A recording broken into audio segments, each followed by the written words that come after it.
You and all other school parent groups about the country, and you must stand united on this and stamp out this frightful assassin of our youth. You can do it by bringing about compulsory education on the subject of narcotics in general, the dread marijuana in particular. That is the purpose of this meeting, ladies and gentlemen, to lay the foundation for a nationwide campaign by you to demand by law such compulsory education. Because it is only through enlightenment that this scourge can be wiped out. Out of the traffic in these drugs, a lawlessness that we can scarcely estimate has grown and is now flourishing. It exists in almost every city and hamlet in the country. It might be interesting and important for you to know some of the methods used in bringing these drugs into the country, and the work of the forces of law and order, which are daily combating the traffic, always at the risk of life, by their agents. This ceaseless fight against the drug traffic is directed by the Department of Narcotics, Washington.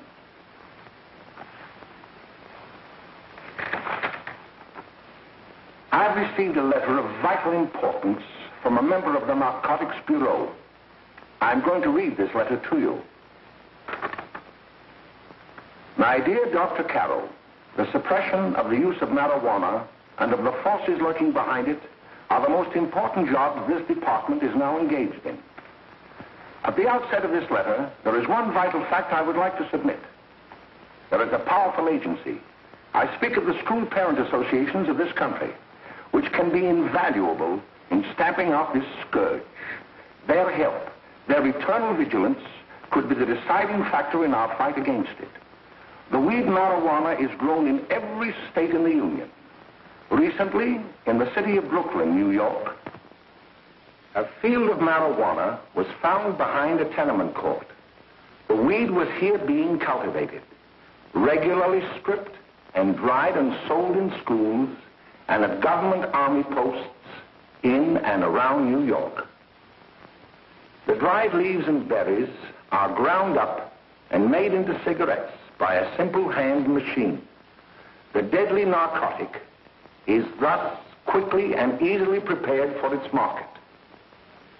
The sale of marijuana is even more difficult to detect and halt than the traffic in drugs such as opium, morphine, and heroin. They are hidden in fake jewelry cases, in the heels of shoes, women's shoes especially, because the drugs can be secreted in false heels. Hollowed shaving brushes are another medium. Books with false centers are often used. Watch cases are convenient hiding places. The value of drugs thus seized is enormous. Recently, a huge supply of heroin was taken.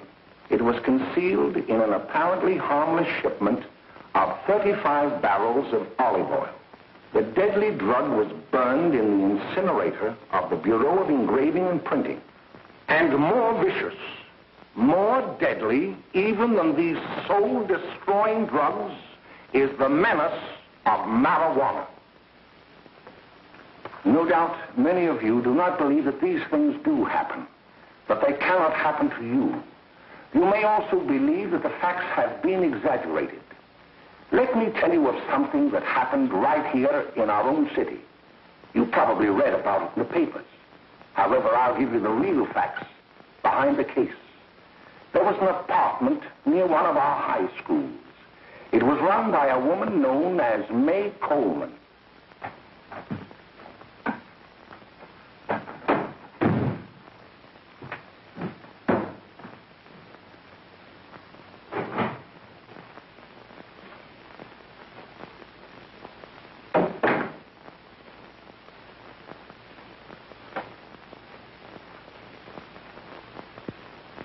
Hey, come on, May, get up.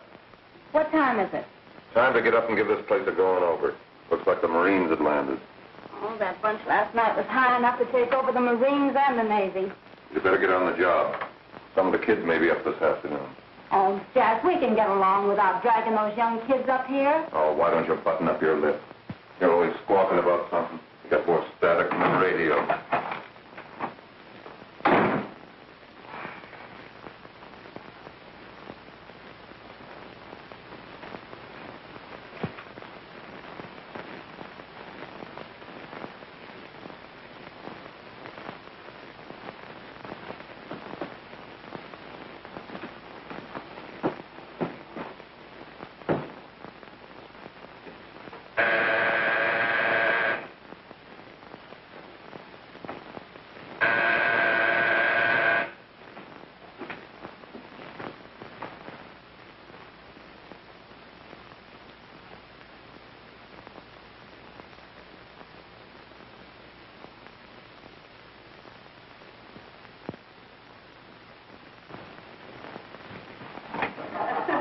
Oh, greetings.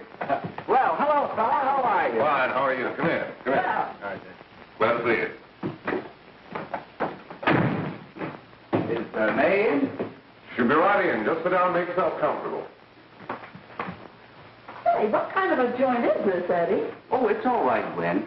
See, they probably had a party last night. Oh. A couple of your customers, May. Yeah? They're old enough to know what they're doing. Not like those young kids you bring up here. All right, all right. Listen, I'm going to blow. Where are you going? I got to make some deliveries, and I'll probably drop by Joe's place and bring back a couple of the kids. Oh, I wish you'd lay off those kids. Oh, why don't you get over that mother complex?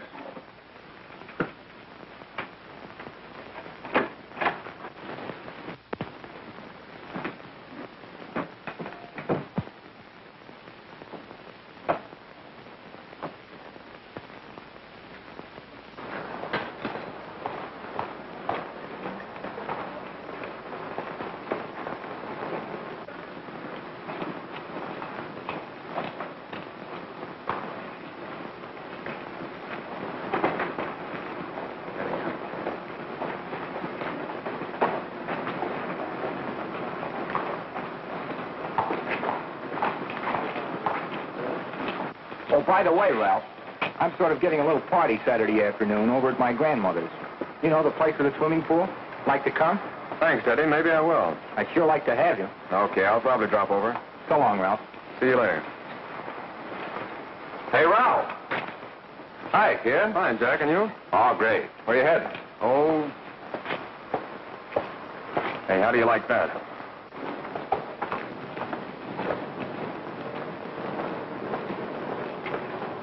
That's the one I was telling you about.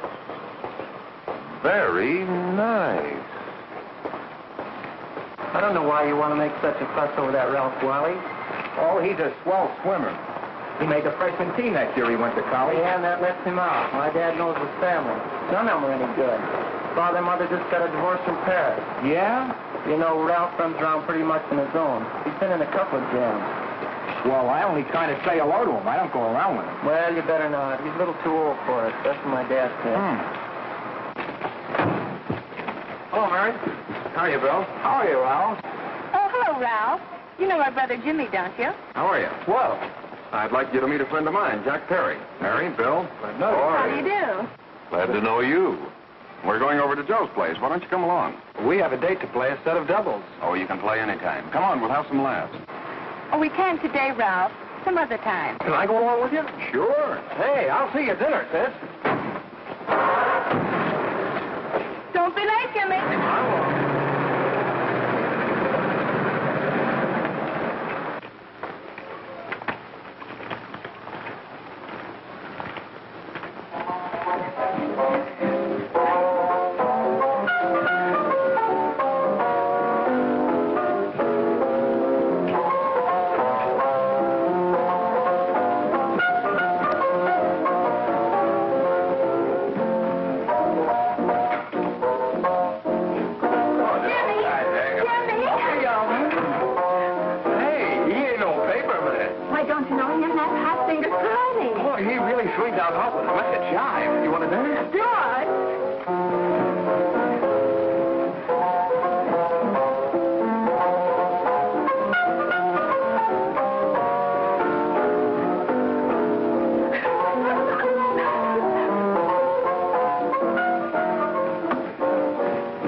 like to visit the apartment a little later.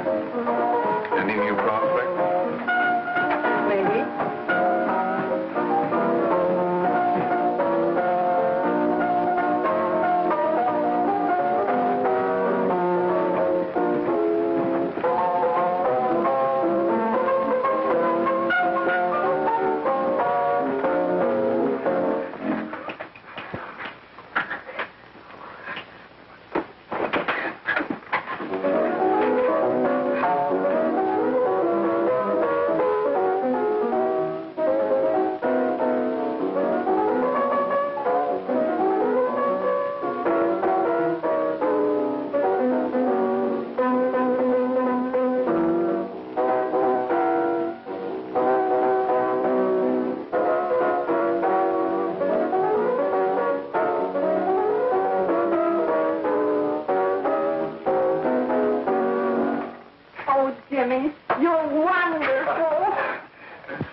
You just finding that out?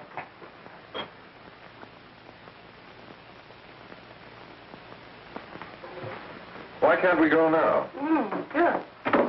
Hey, kids, we're having a little party up at my girlfriend's apartment. Wouldn't you like to come? Oh, I'd love to. You want to come, don't you, Jimmy? Oh, sure.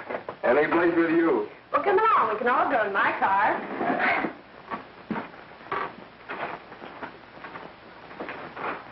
See you later, Joe. Tom.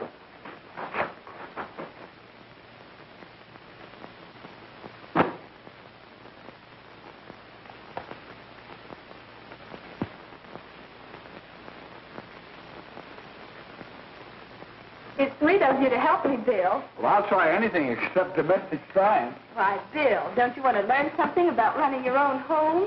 The answer is no. You know, after that session we had yesterday, I went home and told Mother that the trouble with her pot roast gravy was she hadn't added 3 heaping teaspoonfuls of olive oil. What did she say? She didn't say anything. She just threw me out of the kitchen. Oh, I don't wonder. Hello, children. Hello, Mother. Hello, Mrs. Lane. That was sweet of you, Mother. Gosh, hot chocolate. Thanks, Mrs. Lane. I know you can't study on empty stomachs. Now then, enjoy yourself. He will. She will too, Mrs. Lane. May I? Oh, thank you, kind sir. You're so very, very kind. Mary, before we do that math, how about reading some of this? It's swell. Romeo and Juliet. Don't you like it? Uh-huh. You know, when I study this, I kind of think of you. I just sort of feel as though you're there beside me. Well, listen. It is my soul that calls upon thy name. How silver sweet sound lovers' tongues by night, like softest music to attending ears. Romeo, My dear, what o'clock tomorrow shall I send to thee? by the hour of 9. I will not fail. 'Tis 20 years till then.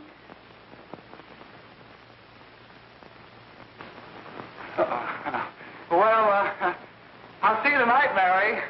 Bye, Mrs. Lang. Goodbye. Goodbye, Bill. So long. Gotcha.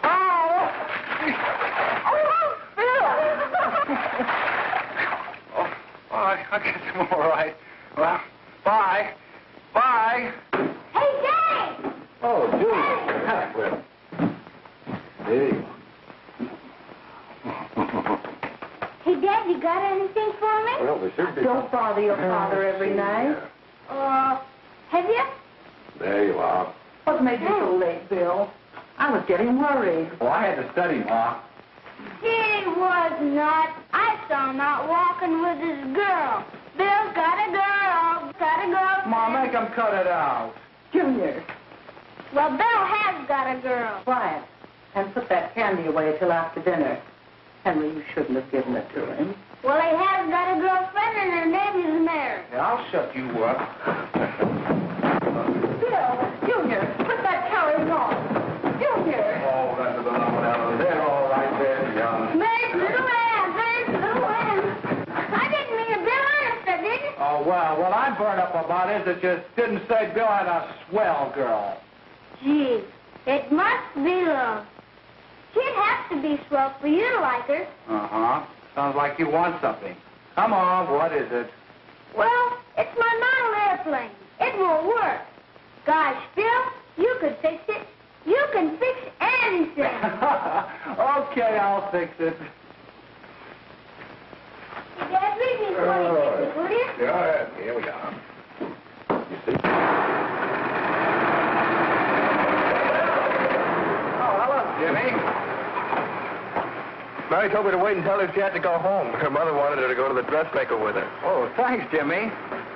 Must be getting grown up. I see Mary let you have the car. Yeah. Can I take you any place? Well, I wasn't going any place in particular. Well, then, how about driving you over to the show's place with me? I'll buy you a soda. I never drink that stuff. Well, gee, I'll buy you something else.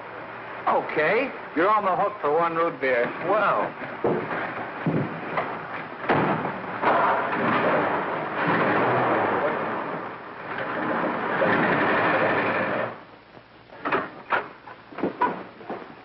Hi, Bill. Hi, Jimmy. Hey, Jimmy. Hello, Jimmy. Hello, Bill. Come on, slide in. Hello, Blanche. Hello, Ralph. How are you? Hello, Ralph. How have you been, Ralph? Hello, Bill. 2 sodas. No, I mean 1 soda and 1 root beer. How's May? Oh, she's fine. We're going up to her apartment a little later. Couldn't Bill come along? Mm-hmm. Well, don't Come on along. Bill, you'll get a kick out of it. Thanks just the same. Oh, come on, Bill. Mary won't be jealous. Why, sure. None of the kids will be there. It's Keen. Well, I don't know. I really shouldn't. Well, okay.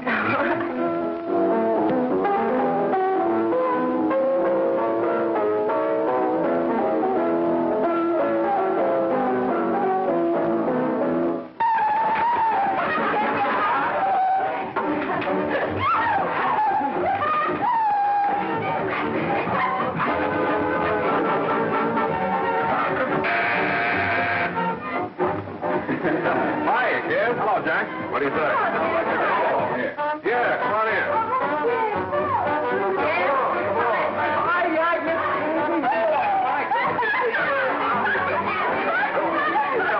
Come on, Bill. Don't stand there.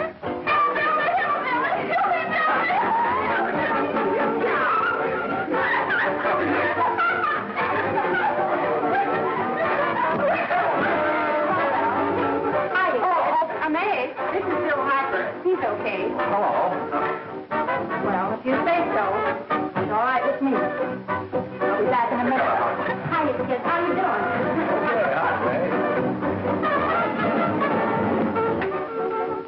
There's a new one in today. Yeah, Bill Harper. He's all right. Blanche has got herself quite a yen for her. Not bad. I didn't think she had that much taste. She knows what she's doing. She's got Ralph nuts about her, and now she's got her hooks up for this new kid. Say, we haven't many more smoke. You better run over and get some. Why couldn't you find that out when I was here this morning? I've got my car in the shop. Well, what of it? That kid out there, Jimmy, he's got a car. He'll take you. Come on, get going. Hurry up.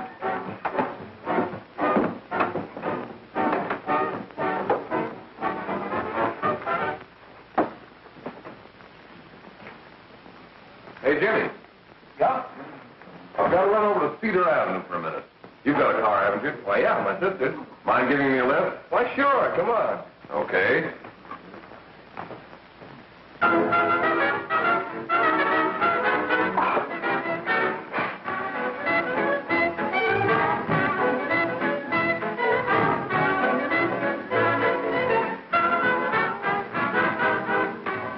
No, thank you.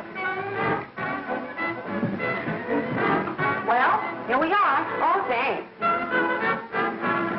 Oh, May, don't forget me. I never forget you. Oh, dear. If you want a good smoke, try one of these.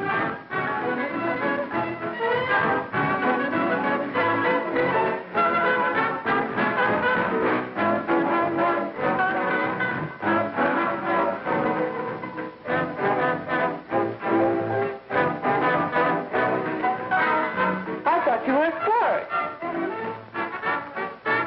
Of course, if you're afraid.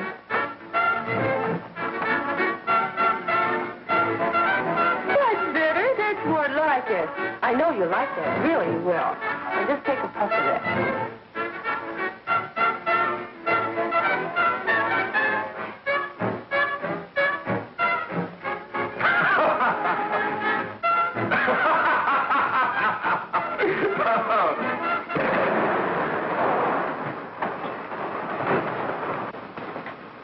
Just be a minute, kid. Hey, Jack, give me a cigarette before you go, will you?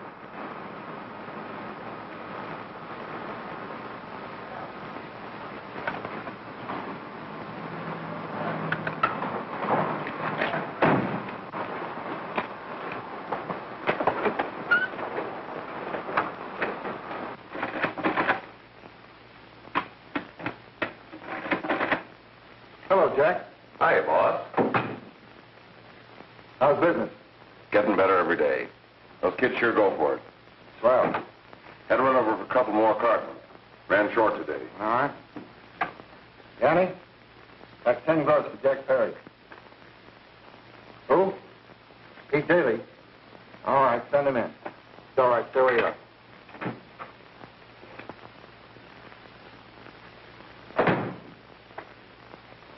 I want to talk to you. All right, go ahead. Jack's okay. What's the beef? Listen, you never heard no beef when I had to sell that rotten gin. You're after the dough, aren't you?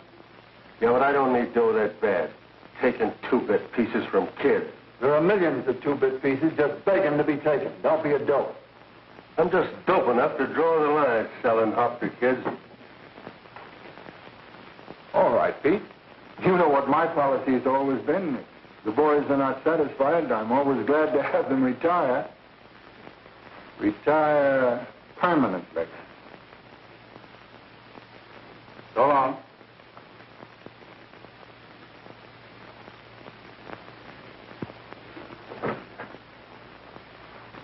I only wish you had a couple of kids so I could... Get out! All right, Jack, pick up your stuff from Danny. It'll be ready by now. Okay, well.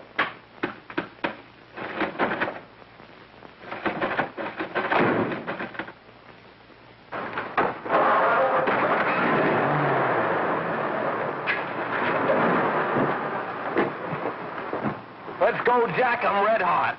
Better be careful how you drive it. The first thing you know, you'll be ice cold.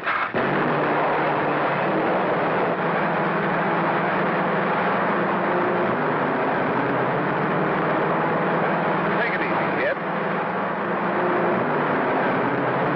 Slow down. You'll kill somebody.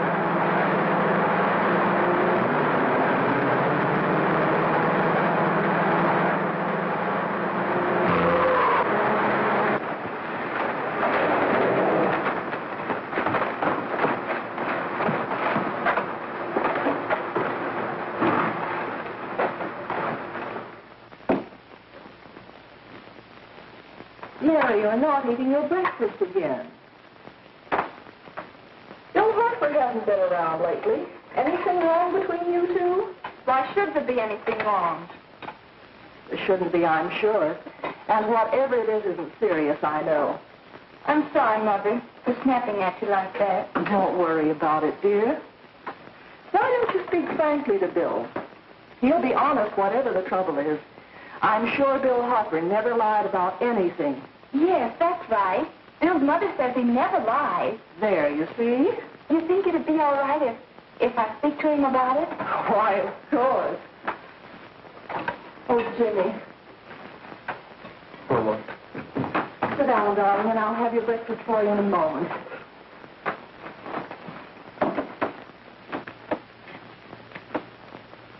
Jimmy, what have I got to worry about? why don't you tell me? Oh, for Pete's sake, don't start to cross-examine me, will you? I'm all right. Jimmy! Don't let Mother see you like that.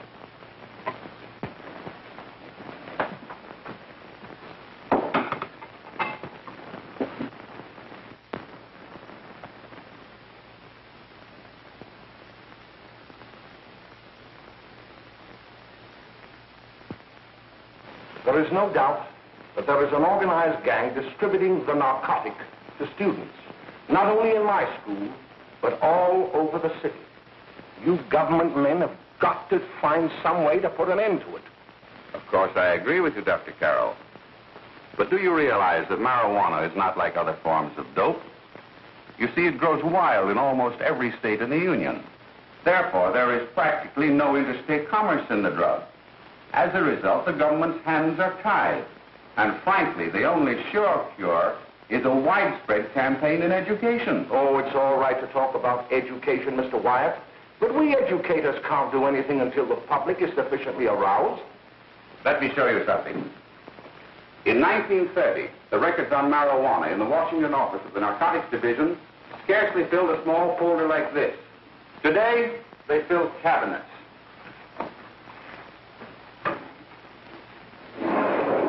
All these devoted to marijuana records. Here is an example. A 16-year-old lad apprehended in the act of staging a holdup. 16 years old and a marijuana addict. Here is a most tragic case. Yes, I remember. Just a young boy.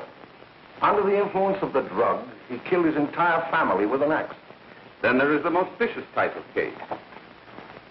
Here, in Michigan, a young girl, 17 years old, a reefer smoker, taken in a raid in the company with 5 young men.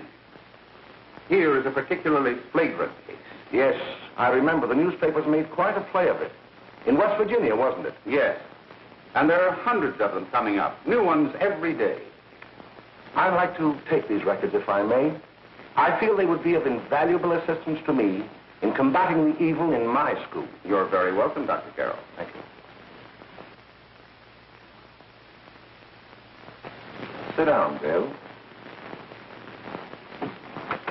There seems to be something wrong. What is it? You were always a fine student. You always had excellent grades. Well, I guess the work is getting a little harder, Dr. Carroll. No, it isn't that. Bill, I'd like to help you. But of course I can't unless you let me.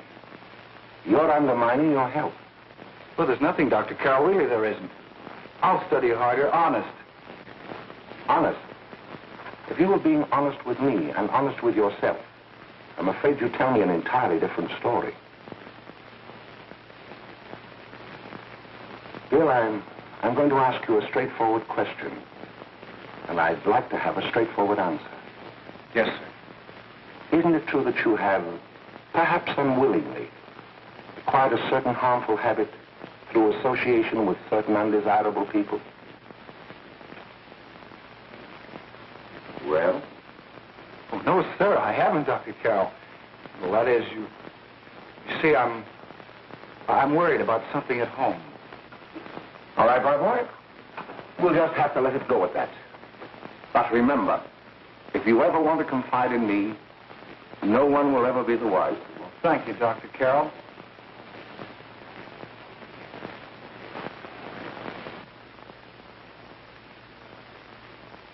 Hello, Mary. You want to play a set? Thanks, Teddy, but I'm waiting for someone. Well, if you're waiting for Bill, he hasn't been here for a week.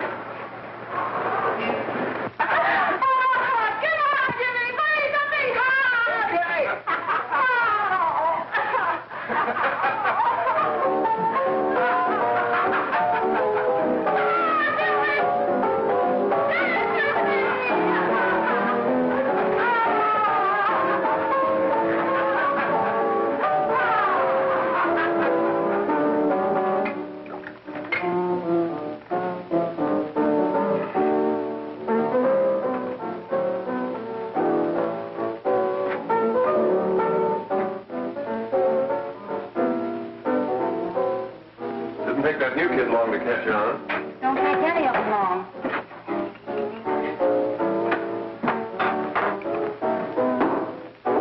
Hey, don't you ever get fed? You're feeding me, can't you see?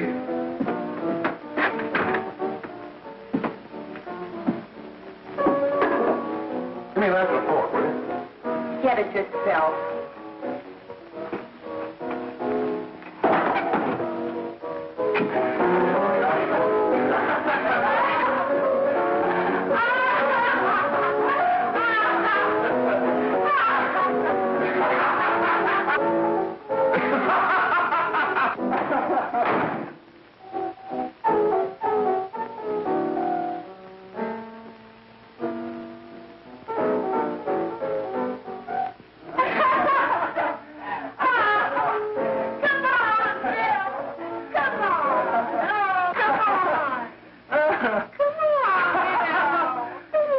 Come on.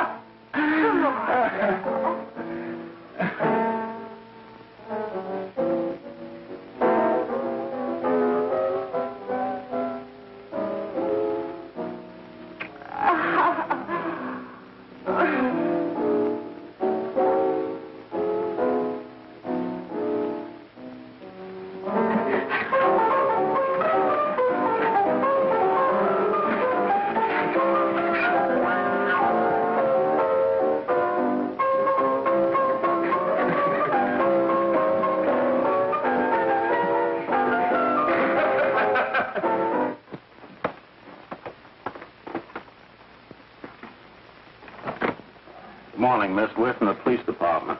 Good morning. We're tracing a hit-and-run driver. Someone caught the license number at the place of the accident but didn't get it quite right.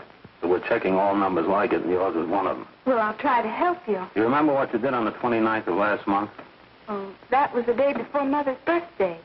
Oh, yes, I remember that because I left school and went directly to the dressmaker's with Mother. I was there all afternoon. Did you happen to loan your car to a couple of men? No. I had the car all afternoon myself. Well, thanks, miss. Sorry to have troubled you. Tell me, was the person killed? Fortunately, he wasn't, but that's still no excuse for hit-and-run driving.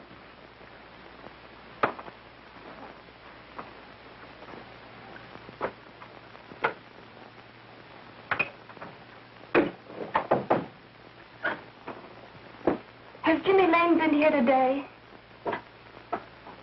He was in. He went over to May's place. You know where that is. Well, he was going to wait for me here, so he didn't give me May's address. Are you sure Jimmy didn't leave any message for me? Mary? No, he didn't. But I guess you're okay. I'll write it down for you.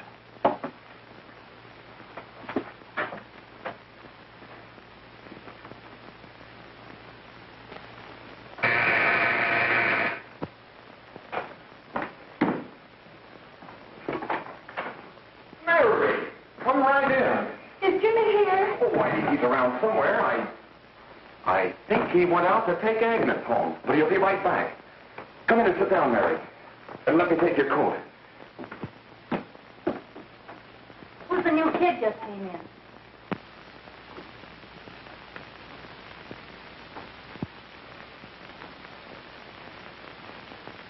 Oh, it's that gal that Ralph's gone overboard for. Funny, we've never been able to get her up here before.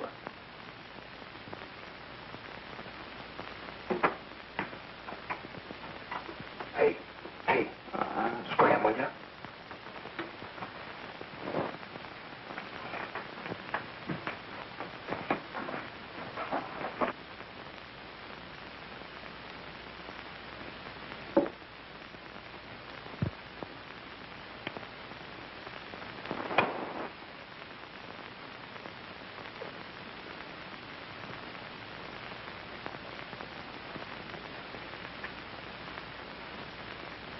Smoke, Mary? Thanks. Are you sure Jimmy will be back soon? Sure, any minute.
Hey, what's the matter, an orphan? Where do you put it? You got a hollow leg? Thanks, you.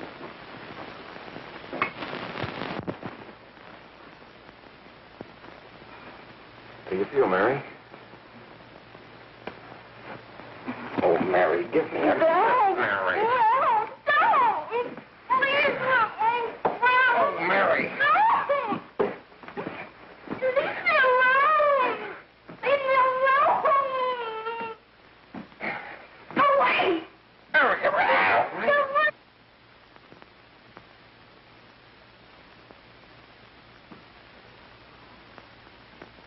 Leave me alone. Oh, leave me alone. Everything's all... Leave me alone.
Jack, is she all right?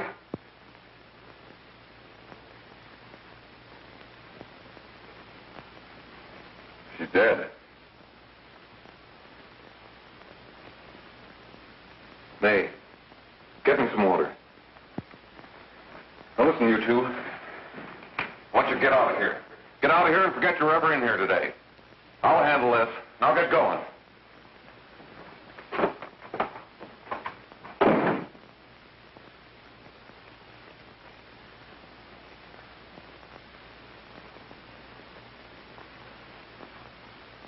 Give it to me.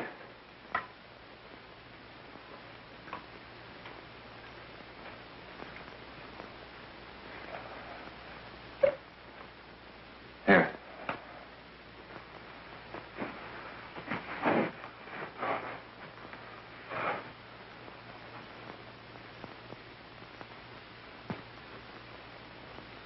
Harry.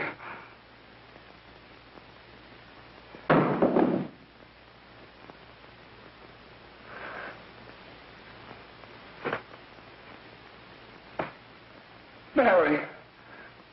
Mary. What happened? You killed her.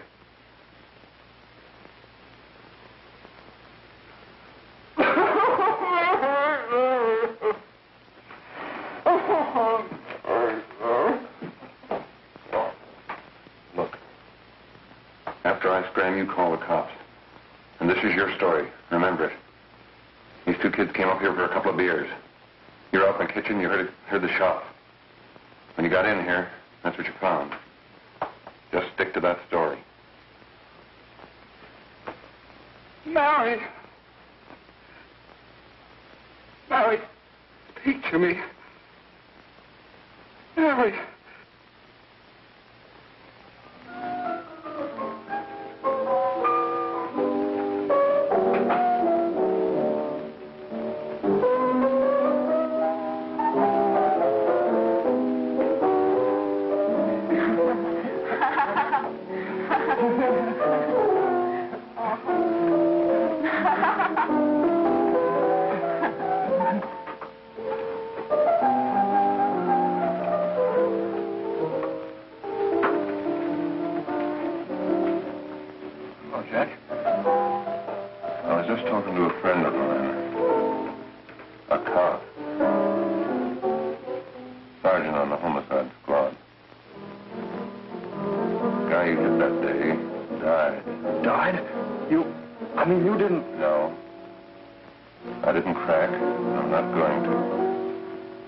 Nobody will ever know you were driving that car. Well, thanks, Jack. Just as long as you keep your mouth shut that you were ever up in May's apartment. Why, sure, Jack, sure. Okay.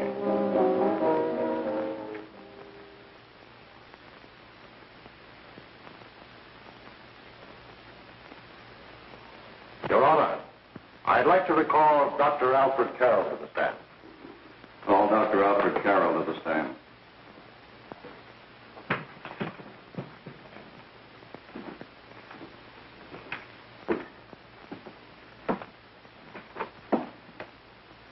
Dr. Carroll, as principal of the Lakeside High School, did you, during the last 3 months, notice any changes in the demeanor and attitude of your student, William Hopper? Yes, in a number of things. For example, at times disassociation of ideas.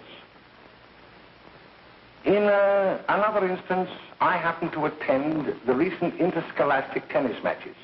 And while Bill Harper had been considered an exceedingly good player, I saw him miss the ball by as much as 3 or 4 feet. This, I understand, could be attributed to the use of marijuana. It causes errors in time and space. Objection, Your Honor.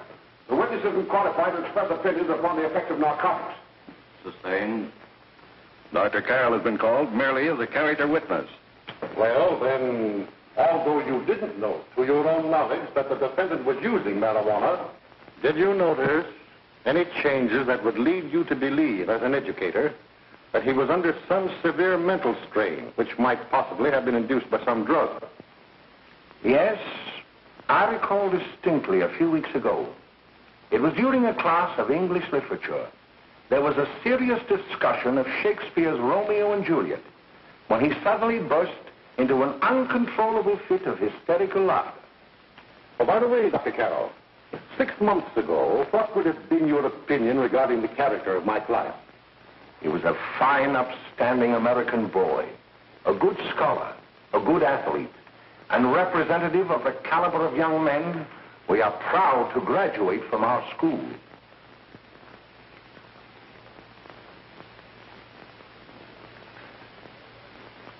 Oh, snap out of it, will you? It's not our fault. Why'd I ever bring him up there anyway? He's just a kid. I can't hang him. Shut up, shut up! Why don't you let yourself go? Talk. Go off your nuts and have me that way, too. It was his own fault, wasn't it? Shut up! They've got us hidden out, haven't they? The cops can't find us. Jack, I want to get out of this place. You're going to stay here as long as we have to keep those two out there undercover. Until the trial's over. The boss gets a better idea. But they're getting on my nerves. It can't last much longer. Not worried about her. We got to keep him gagged. Oh, he's about ready to crack. What you got to do is keep him from having too many reefers. Any day now, that punk will get hot. He'll probably spill and tell all he knows if he gets the chance.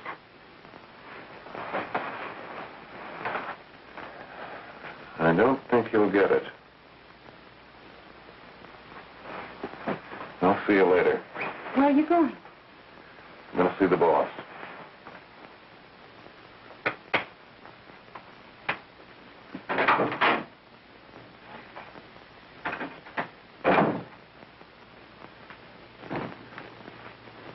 Hello, Jack.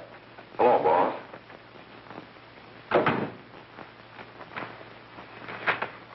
What are we going to do about that Wiley guy? Still jittery, huh? I don't know what the punk's going to do. Keep feeding him those hot sticks. That's what May's been doing. That's no good. I got a hunch that he's due to crack when that Harper verdict comes in. If he's on the tee, he's liable to take a powder on us and blow his topper to the DA. You mean you think we'd all be better off if he never heard the verdict? Well, what are you waiting for?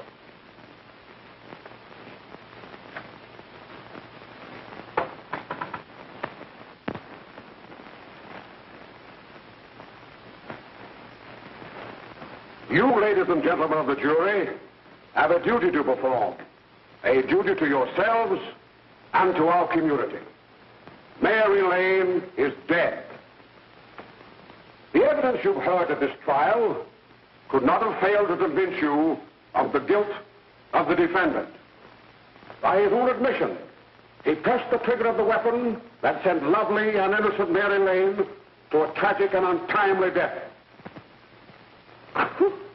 We are not so much concerned about the motives behind the deed as to the deed itself.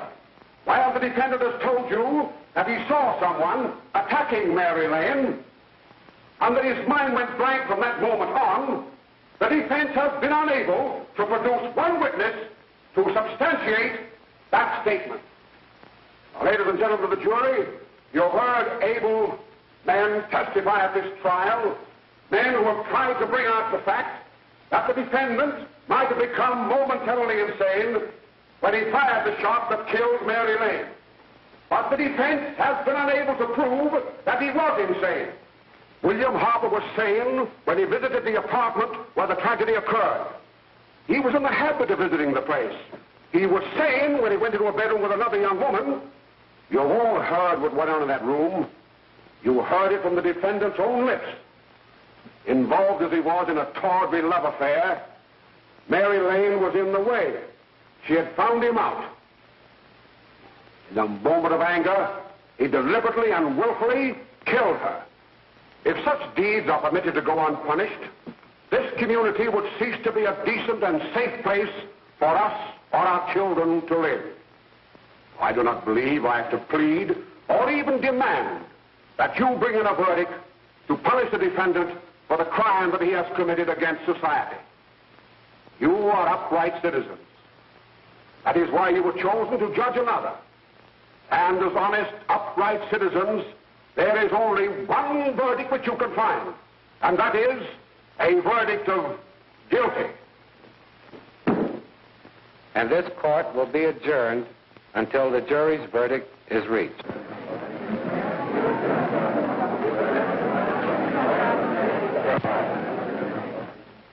I suppose you all feel the same about this case.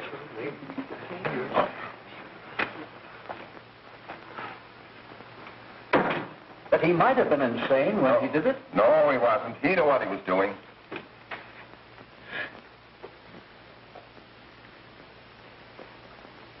But supposing he was insane? You can never make me believe it nor anybody else. We'll take a first vote.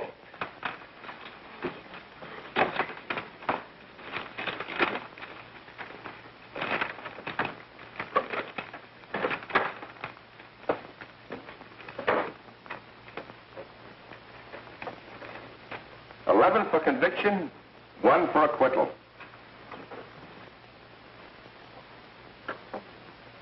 But there's a reasonable doubt about the boy's sanity. We can't. No doubt about the fact that he murdered her. He admitted it himself. That wasn't the first time he was there.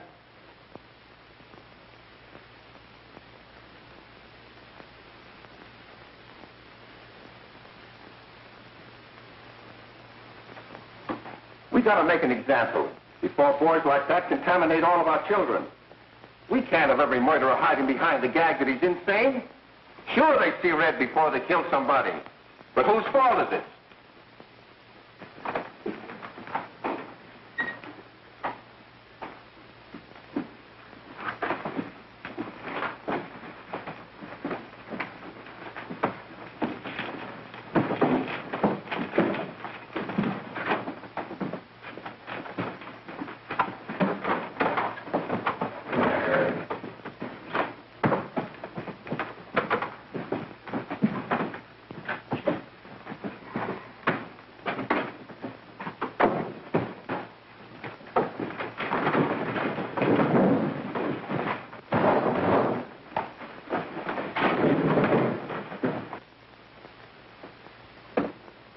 Have you reached a verdict?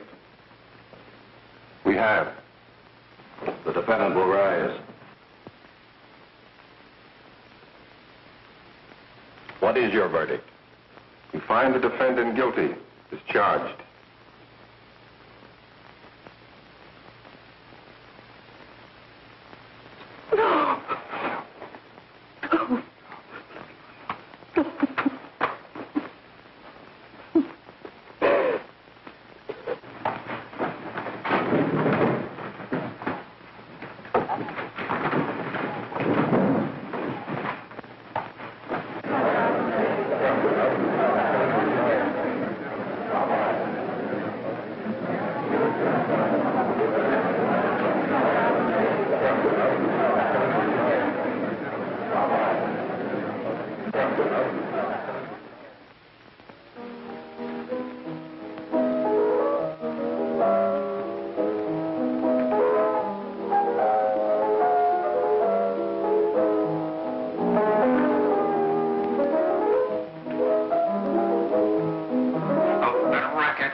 What do you want?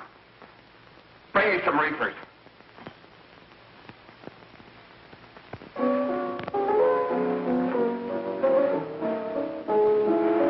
They're going to hang him. Blanche, they're going to hang him. Oh, come on. Get a hold of yourself. Here you are. Now, quit that crazy laughing. Where's Jack? I want to get out of here. They'll pick you up and hang you if you don't pipe down. I want to see Jack. Jack. I want to see Jack. Jack. You'd better quiet him. I can't do anything with him.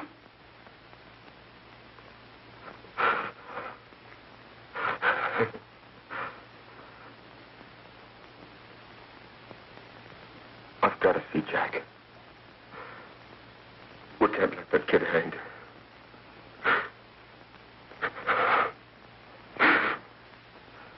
He'll be here. Don't worry. He'll be here in a little while. I've got to see him. You've got to see him.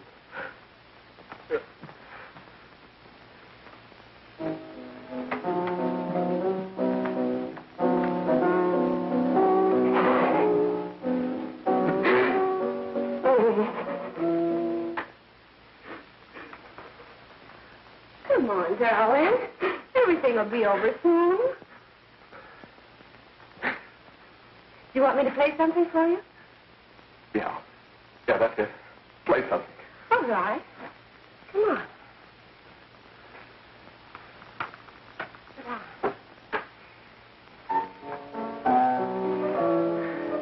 Honey, give me a smoke, will you?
I know what you want.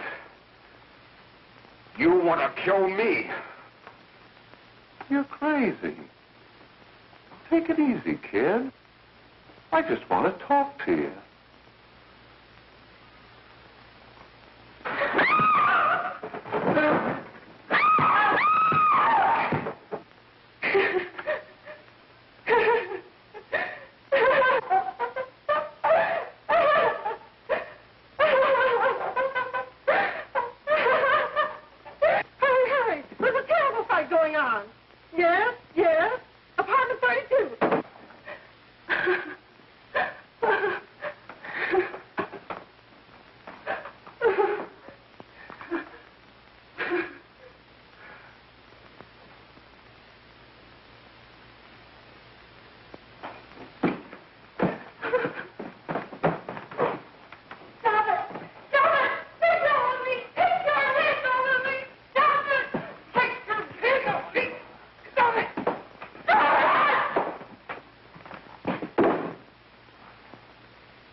Give me a glass of water. Who's behind you? No, no, no. You'll hang if you don't talk. No. Who hired you and Jack? Hurry. Are you ready to tell what you know? Jack.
If we can gain some measure of leniency for my client, she is prepared to enter a plea of guilty and, in addition, turn the state's evidence in the case of William Harper.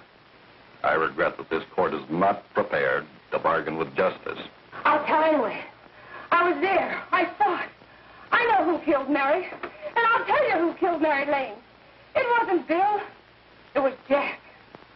Jack Perry. He shot Mary, and then he put the gun in Bill's hand. We were all at the apartment one afternoon, and Mary came in looking for her brother. Bill and I, we'd been in another room. And Bill came in. He caught Ralph with Mary, and they started to fight. But it was Jack who had the gun. He was going to hit Bill over the head with it to make him stop. And then the gun went off. I saw it. I can see it now. It was horrible. And before he knew it, Mary was dead. But you see, Judge, Bill didn't know he hadn't killed Mary. He was so doped up, they made him think he had. Ralph wanted to tell you, too. Oh, if they'd only let him. But this is the truth, Judge. I'm telling you the truth. After Jack saw the plane he was dead, he put the gun in Bill's hand. It was Jack's fault. And it was my fault, too. I got all of them to come up to the apartment. I'm just as much to blame. I am. Do I understand you wish to plead guilty to a charge of fostering moral delinquency in the case of William Harper? Yes, I'm guilty. I am. Prepare a statement for signature, and also an order setting aside the jury's verdict in the case of the people versus William Harper. In the interests of justice, I shall direct a verdict of not guilty.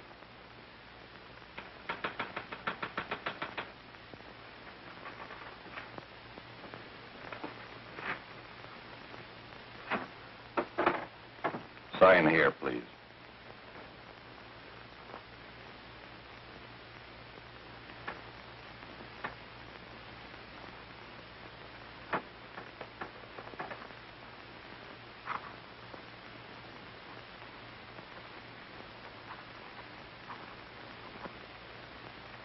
You shall be brought into court on Thursday, the 17th, when sentence will be pronounced.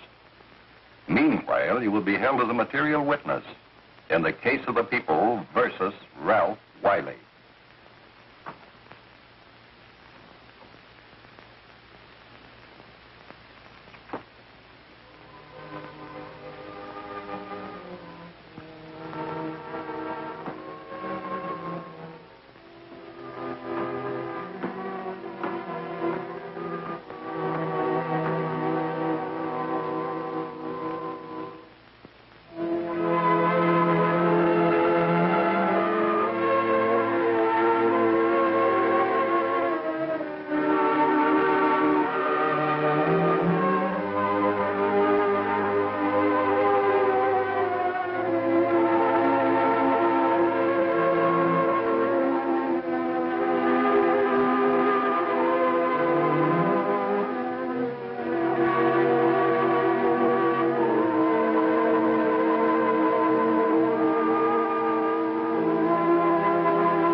outcome in the hearings before this court today to what I hope will be the final actions revolving about an unhappy and unfortunate case, one whose horrible tragedy will forever remain with me.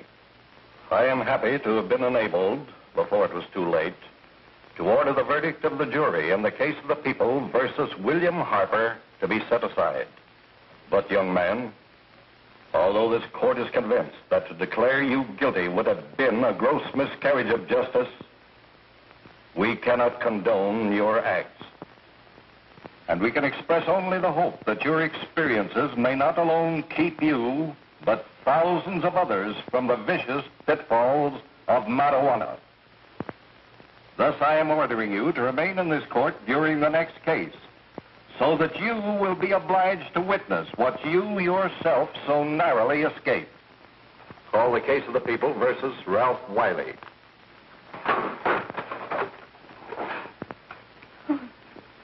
Bill. Bill.